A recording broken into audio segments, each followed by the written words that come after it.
हे guys, जय Mahakal. Welcome to my channel Madhya Pradesh Aarambh. इस series में हम अलग अलग कोचिंग संस्थानों के नोट्स को कंप्लीट करते हैं। तो आज हम करने वाले हैं निर्माण IAS कोचिंग एकेडमी से भारत में भीषण गर्मी को पढ़ने वाले हैं। यदि आप हमारे चैनल पर नए हैं तो प्लीज़ चैनल को सब्सक्राइब कीजिए, वीडियो को लाइक कीजिए, कमेंट कीजिए और शेयर कीजिए। चलिए स्टार्ट करते हैं। भारत में भीषण गर्मी।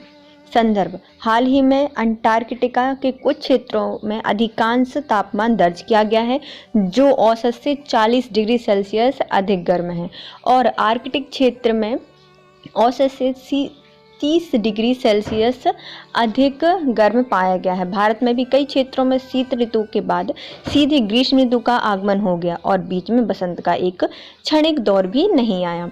ग्रीष्म लहर कुछ क्षेत्रों में असाधारण रूप से उच्च तापमान से संदर्भ है कि जो मनुष्य और जंतुओं के लिए घातक भी हो सकते हैं। देश में ग्रीष्म लहरों के मामले बढ़ रहे हैं, जबकि शीत लहरों की घटना में गिरावट की प्रवृत्ति नजर आ रही है। ग्रीष्म लहरें क्या होती हैं? ग्रीष्म लहर असामान्य रूप से उच्च तापमान यानी सामान्य अधिकतम तापमान से भी अधिक तापमान की लहर की अवधि होती है, जो ग्रीष्मकाल के दौरान भारत के उत्तर पश्चिम और दक्षिण मध्य भागों में उत्पन्न होती है। यह हवा के तापमान की ऐसी स्थिति है जो इसके संपर्क में आने वाले मनुष्य शरीर के लिए घातक होती है। भारतीय मौसम विज्ञान विभाग की परिभाषा के अनुसार ऐसी स्थिति जहां मैदानी इलाकों में कम से कम 40 डिग्री सेल्सियस और पहाड़ी क्षेत्रों में कम से कम 30 डिग्री सेल्सियस तक तापमान हो, जबकि सामान्य तापमान में कम से कम 5-6 डिग्री सेल्सियस की वृद्धि देखने को मिलती है, तो उसे ग्रीष्म लहर के रूप में वर्गीकृत किया जाता है। भारत के पहले से ही गर्म शहरों में ग्लोबल वार्मिंग और जनसंख्या वृद्धि का समायोजन ग्रीष्म जोखिम या हीट एक्सपोजर में वृद्धि का प्राथमिक चालक है। अर्बन हीट आइलैंड भी शहरों के भीतर तापमान को बढ़ाते हैं, जो ग्रीष्म लहर के दौरान और बढ़ जाता है।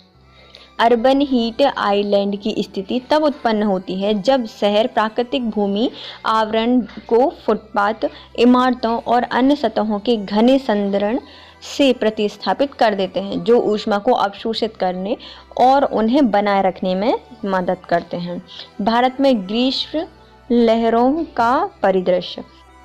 भारत में वर्ष 2021 में जारी की गई recent countdown on health and climate change के अनुसार वर्ष 2020 में भारत में बांग्लादेश और पाकिस्तान के साथ हीट एक्सपोजर के कारण कार्य घंटों में सर्वाधिक नुकसान, जो कि 295 मिलियन घंटे दर्ज किए गए थे।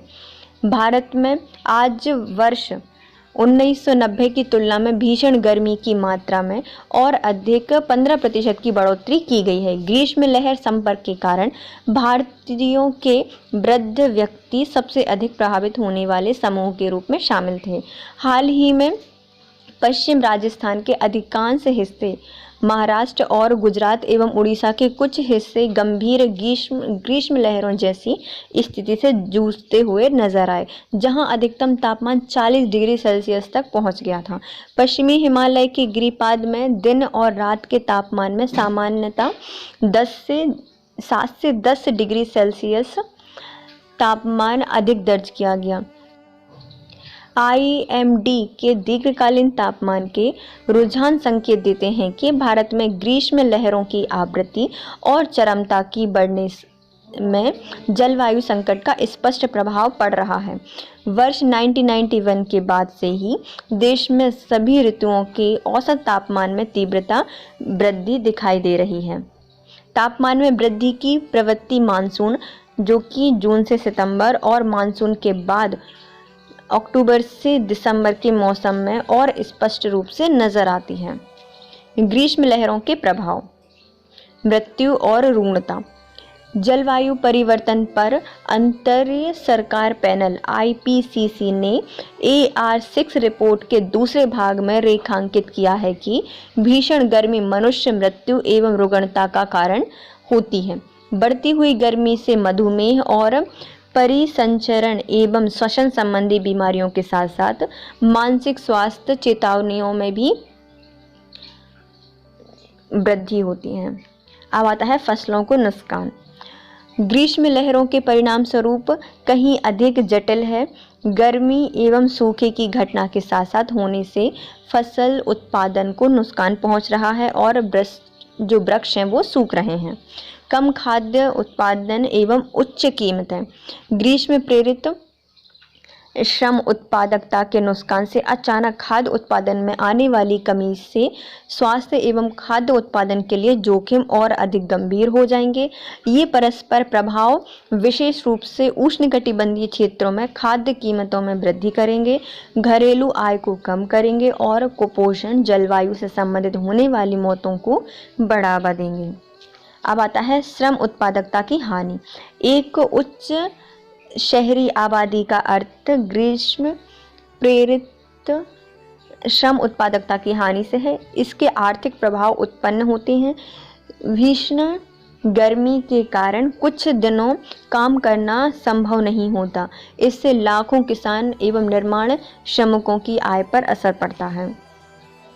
वनाग्नि एवं सूखा। लिसेंट रिपोर्ट 2021 के अनुसार 134 देशों की आबादी ने वनाग्नि में वृद्धि का अनुभव किया है, जबकि सूखे की स्थिति पहले से कहीं अधिक व्यापक होने वाली है या हो गई है। अब आगे की राह क्या हो सकती हैं? अधिक संवेदनशील दृष्टिकोण अपनाना।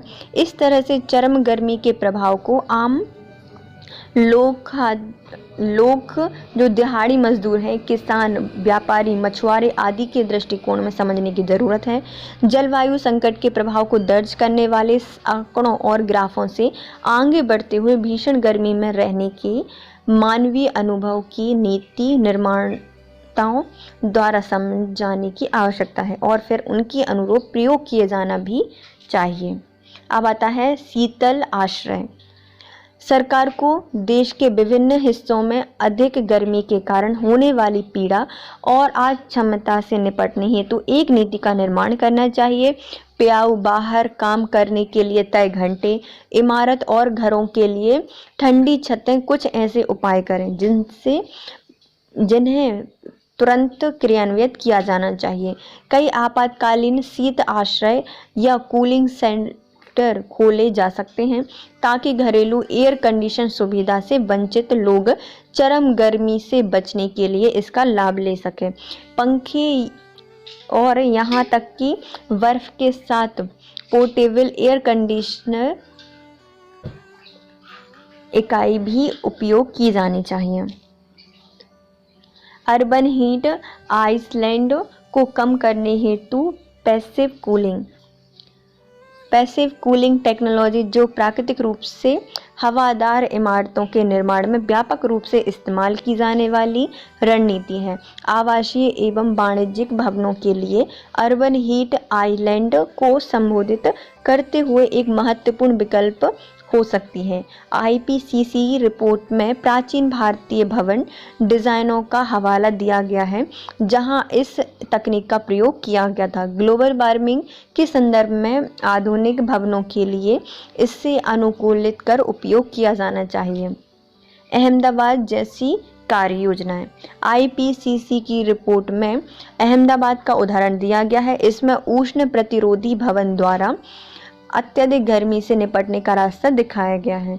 वर्ष 2013 में अहमदाबाद में हीट एक्शन प्लान लागू करने के बाद पिछले कुछ वर्षों में गर्मी से होने वाली मृत्यु की दर 30 से 40% की कमी दर्ज की गई है। अहमदाबाद जैसी योजनाएं अन्य संवेदनशील क्षेत्रों में भी क्रियान्वित की जानी चाहिए या की जा सकती हैं।